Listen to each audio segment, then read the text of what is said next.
Baustadtrat Schmidt verstrickt sich weiter in Skandale. Seine Mitgliedschaft in der Stadtbodenstiftung ist untragbar.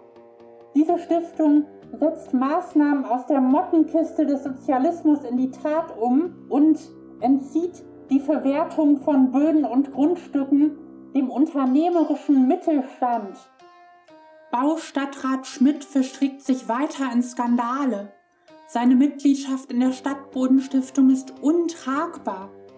Diese Stiftung überführt Böden und Grundstücke dauerhaft in gemeinwohlorientierte Bewirtschaftung und entzieht deren Verwertung dem Markt.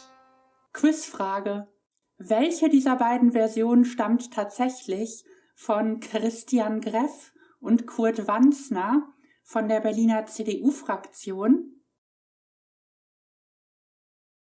Version 2, die unverhohlene, klare Kante gegens Gemeinwohl. Und die CDU-Fraktion Berlin hielt diese Bekenntnis zur marktdarwinistischen Menschenfeindlichkeit wohl für so gelungen, dass sie nicht nur auf der eigenen Website, sondern zusätzlich auch noch auf Twitter postete. Der Baustadtrat Schmidt, von dem hier die Rede ist Florian Schmidt von den Grünen, Bezirksstadtrat von Friedrichshain-Kreuzberg, der tatsächlich seit mehreren Jahren das Vorkaufsrecht seines Bezirks nutzt, um Immobilien zu kaufen, um, wie er selbst sagt, sie dem Markt zu entziehen, um wiederum bezahlbare Mieten in seinem Bezirk zu gewährleisten. Und ja, er tut das zusammen mit der Stadtbodenstiftung, in der er Mitglied ist, einer Organisation, die sich ganz unverhohlen dem Gemeinwohl verschreibt. Die Verschwendung von Steuergeldern, die die CDU Berlin Herrn Schmidt vorwirft, ist also ein Ausgeben von Steuergeldern für das Gemeinwohl, dafür, dass Leute in einem Bezirk, in einer Stadt leben können, ohne finanziell zugrunde zu gehen. Und nein, ich verschweige nicht, dass gegen Herrn Schmidt 2 Verfahren laufen, eines wegen des Vorwurfs der Aktenmanipulation, ein anderes, weil der Diese EG, einer Genossenschaft, für die Herr Schmidt vorher diese Käufe getätigt hatte, vorgeworfen wird, bei diesen Käufen nicht leistungsfähig gewesen zu sein. Nur beziehen sich die Vorwürfe der Herren Greff und Wanzner ja gar nicht auf diese Verfahren, sondern allgemein auf den gemeinwohlorientierten Charakter der Aktivitäten von Herrn Schmidt. Das Gemeinwohl selbst scheint der CDU Berlin ein Dorn im Auge zu sein. Natürlich macht sich die CDU grundsätzlich für Marktöffnung, Privatisierung und Deregulierung in fast allen Bereichen stark und somit für den Vorteil der reichsten und privilegiertesten Mitglieder dieser Gesellschaft. Deren Vorteil geht oft mit Verringerung der Lebensqualität und Existenznöten für die Mehrheit der Bevölkerung einher, also mit einer Verringerung des Gemeinwohls. Der explosive Anstieg der Berliner Mieten in den letzten Jahren ist ein perfektes Beispiel dafür. Einer der Profiteure dieser Entwicklung ist Immobilieninvestor Christoph Gröner. Dieser Christoph Gröner hat der CDU Berlin letzten Monat 300.000 Euro gespendet. Als Immobilieninvestor ist es Herrn Gröners Interesse, so viel Profit wie möglich aus Berliner Immobilien zu ziehen, egal wie sehr die Lebensqualität der BerlinerInnen darunter leidet. Das ist unsympathisch und verurteilenswert, aber es ist ja vollkommen bekannt, dass InvestorInnen so handeln, wenn man sie denn lässt. Aufgabe gemeinwohlorientierter Politik ist, das zu verhindern, durch Maßnahmen wie den Mietendeckel oder durch Aktivitäten wie die von Florian Schmidt und der Stadtbodenstiftung.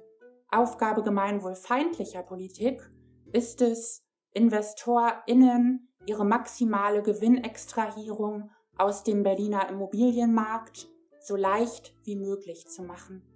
Schauen wir doch mal auf die Immobilien der CG-Gruppe von Herrn Gröner in Berlin. Carré Charlotte 1, Carré Charlotte 2, Residenz am Ernst-Reuter-Platz.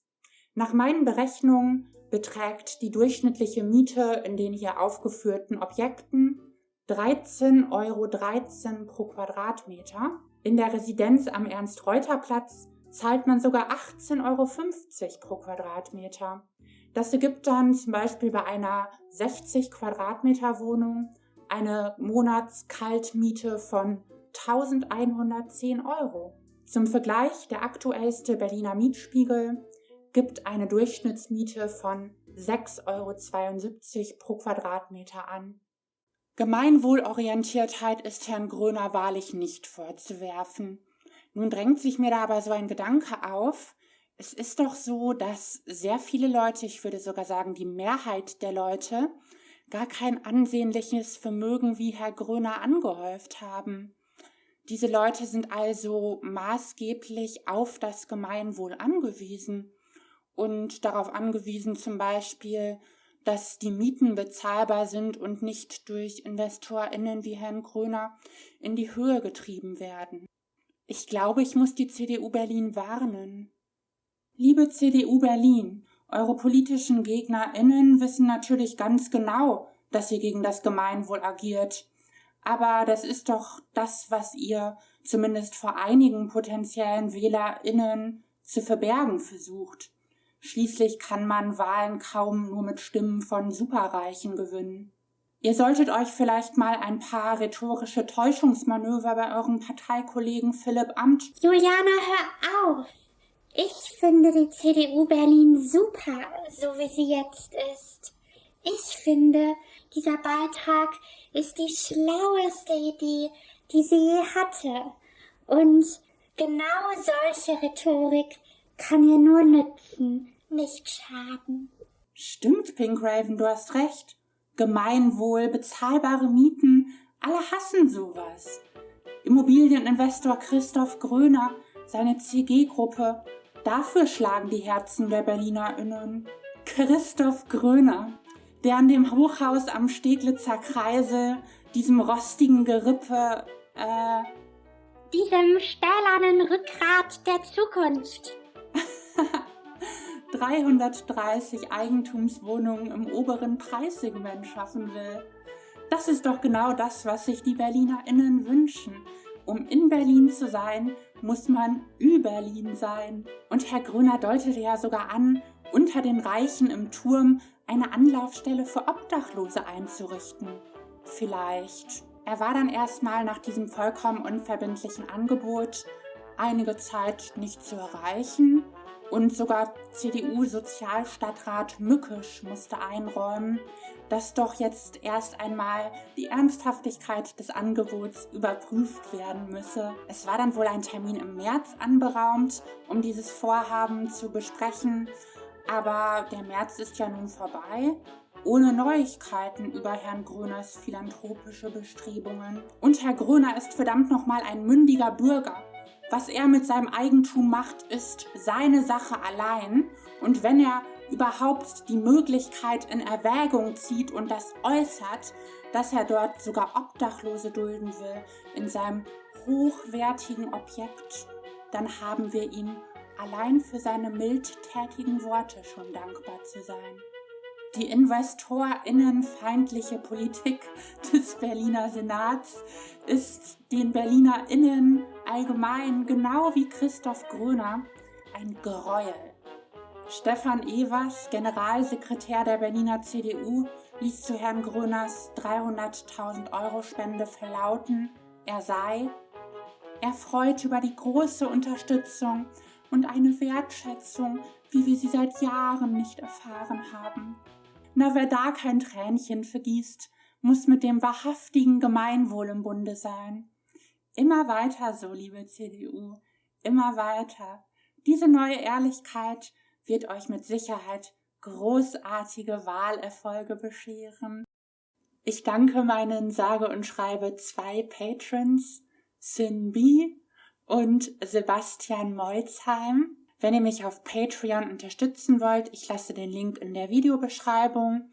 Und zu alles andere als guter Letzt möchte ich noch das Verhalten der taz ansprechen, die sich immer noch nicht für den transfeindlichen Artikel mit dem Wort Einnisten entschuldigt hat, die sich aber zu einem Artikel von 2008, auf den ich kürzlich gestoßen wurde, dahingehend geäußert hat, dass sie sich nicht von den Inhalten dieses Artikels distanziert.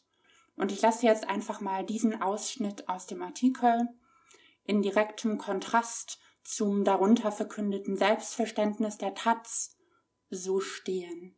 Ich habe eine sehr persönliche Nachricht an Barbara Junge, eine der neuen Chefredakteurinnen der taz, geschickt.